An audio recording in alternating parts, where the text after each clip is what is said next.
Oi. Fala galerinha, beleza? Ó, se você chegou agora nesse vídeo, já deixa um like aí.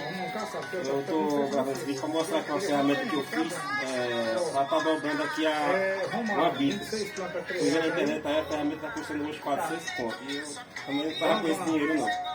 Aí eu peguei uns rolamentos que é de sacada de vidro, porque eu trouxe São Paulo isso daqui. E resolvi fazer essa ferramenta para não estar dobrando essa cara aqui. Vou fazer o teste ainda, nem sei se vai funcionar. Mas aí eu vou fazer o teste aqui e vocês falam nos comentários aí se foi aprovado, se não foi. Beleza? Vamos fazer o teste aqui.